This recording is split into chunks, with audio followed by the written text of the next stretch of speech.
నవమాసాలు మూసి కనకున్నా ఆ పిల్లలను తల్లులు ప్రాణానికి ప్రాణంగా పెంచుకున్నారు. వాళ్లే లోకంగా బతికారు.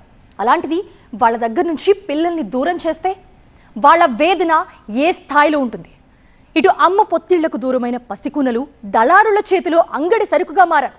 అలాంటి వాళ్ళ కథ శిశు విహార్కి చేరింది. మరి ఇప్పుడు పసికూనల పరిస్థితి ఏంటి? అసలు పిల్లలను కన్నదెవరు? వాళ్ళని గుర్తించే దారేది? ఈ బిడ్డకు ఈమె కన్న తల్లి కాదు. ఈ తల్లి ఈ బిడ్డను కనలేదు, కానీ బిడ్డ దూరం అయ్యేసరికి మాత్రం తట్టుకోలేకపోతోంది. గుండె లవిసేలా రోధించింది. అసలు మ్యాటర్ ఏంటంటే, వీళ్ళి బిడ్డను దత్తత తీసుకున్నారు. కేసులు గట్రా అయ్యేసరికి అధికారులు ఎంట్రీ ఇచ్చి చిన్నారిని శిశు విహార్కు తరలించారు. బిడ్డ మాత్రమే కాదు, ఇలాంటి వాళ్ళు చాలా మంది అధికారుల సమక్షంలో ఉన్నారు.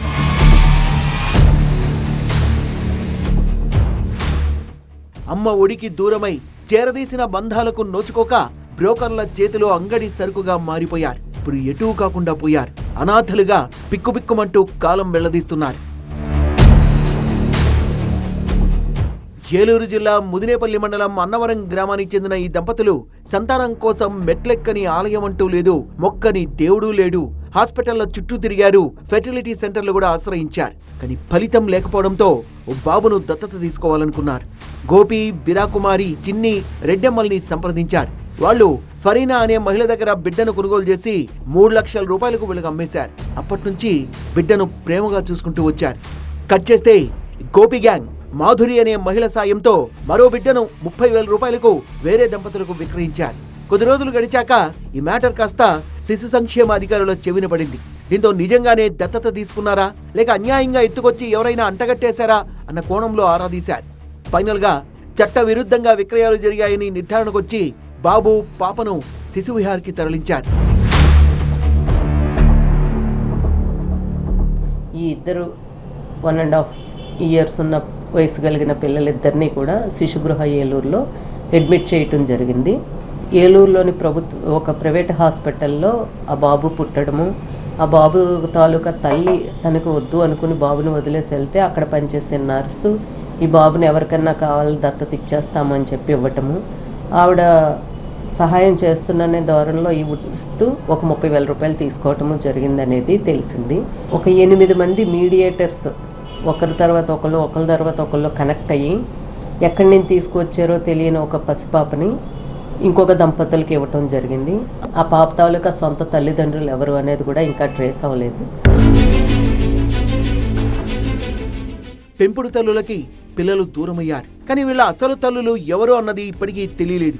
ఈ బిడ్డలు నమ్మిన అసలు సూత్రధారి ప్రస్తుతం రాజమండ్రి సెంట్రల్ జైల్లో ఉంది. ఆమెను విచారిస్తేనే అసలు నిజాలు బయటకు వచ్చే అవకాశం ఉందంటున్నారు పోలీసులు.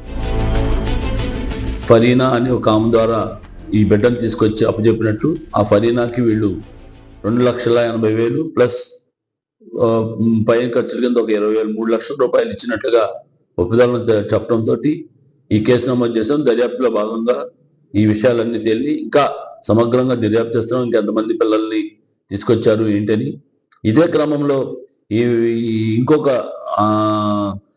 కానుకలకు చెందినటువంటి ఇంకో దంపతులు కూడా బిడ్డ లేదని చెప్తే వాళ్ళు కూడా ఈ వీరమ్మని అప్రోచ్ అవ్వగా, వీరమ్మ తెలిసిన వాళ్ళ ద్వారా కనుక్కోగా ఏలూరులో జనని హాస్పిటల్లో పుట్టినటువంటి ఒక బిడ్డని కొంత డబ్బు ఇచ్చి కొనుక్కున్నట్టుగా తెలపరచడం జరిగింది. దీంట్లో ఫరీనా ప్రస్తుతం రాజమండ్రి సెంట్రల్ జైల్లో, విజయవాడలో గతంలో జరిగినటువంటి చిన్నపిల్లల అక్రమ రవాణా తద్వారా ఆవిడ్ని మనం విచారణతో తీసుకోవాలి. ఇంకా ఆవిడతో పాటు ఇంకెవరెవరికి ఉన్నాయి, కాల్ డీటెయిల్స్ కానీ, గూగుల్ టేక్అవుట్లు కానీ, ఎవరెవరు ఎక్కడెక్కడ కలిశారు ఏంటి అనే విషయాలన్నింటినీ కూడా ఈ దర్యాప్తులో భాగంగా చేయాలి. ఈ దర్యాప్తు జరుగుతుంది. తెలియక వేసిన తప్పటడుగులు, ఆర్థిక ఇబ్బందులు, అనారోగ్య సమస్యలు, ఇలా కారణాలేవైనా పసికూనలు అమ్మ ఒడికి దూరమవుతున్నారు. దళారుల చేతుల్లో అంగడి సరుగ్గా మారిపోతున్నారు.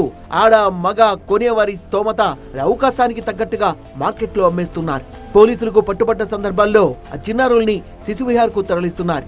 జన్మనివ్వకపోయినా అప్పటి వరకు పెంచిన తల్లులు ఆ బిడ్డపై మమకారం చంపుకోలేక విలవిల్లాడుతున్నారు.